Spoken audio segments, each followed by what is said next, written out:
ইসরায়েলের সামরিক গোয়েন্দা সংস্থার সাবেক প্রধান আহারন হালিভা এক অডিও রেকর্ডিংয়ে দাবি করেছেন, নাকবার মুখোমুখি হওয়া ফিলিস্তিনিদের জন্য অপরিহার্য এবং বর্তমানে বাড়তে থাকা প্রাণহানি ভবিষ্যৎ প্রজন্মের জন্য একটি বার্তা হয়ে থাকবে। শুক্রবার ইসরায়েলের বেসরকারি চ্যানেল 12 এর উলপান শিশি অনুষ্ঠানে প্রচারিত এই রেকর্ডিংয়ে হালিভা বলেন, গাজায় ইতিমধ্যে 50,000 মানুষ মারা গেছে। এটি প্রয়োজনীয় ও অনিবার্য। প্রতিটি ইসরায়েলের প্রাণহানির জন্য 50 জন ফিলিস্তিনি মরতে হবে, এর বিকল্প নেই। তিনি আরও দাবি করেন, তার বক্তব্য প্রতিশোধ নয়, বরং পরবর্তী প্রজন্মকে সতর্ক করার উদ্দেশ্যে।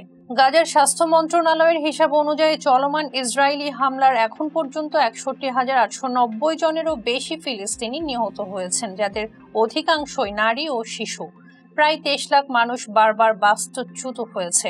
হালিভা তার বক্তব্যে আরও জানান, ইসরায়েল ইচ্ছাকৃতভাবে পশ্চিম তীরে রাজনৈতিক অস্থিরতা সৃষ্টি করতে চায়, যাতে ফিলিস্তিনি কর্তৃপক্ষ দুর্বল হয় এবং হামাস সেখানে প্রভাব বিস্তার করে।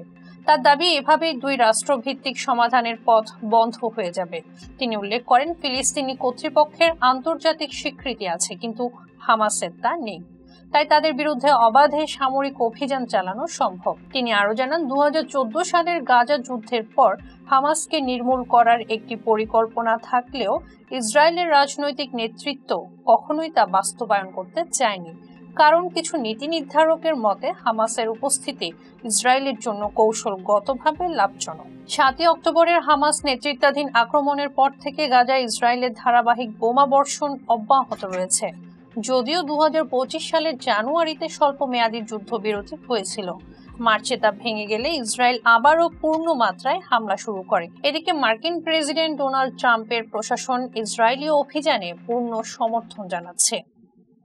ফেস দ্য পিপলের সঙ্গে থাকার জন্য ধন্যবাদ।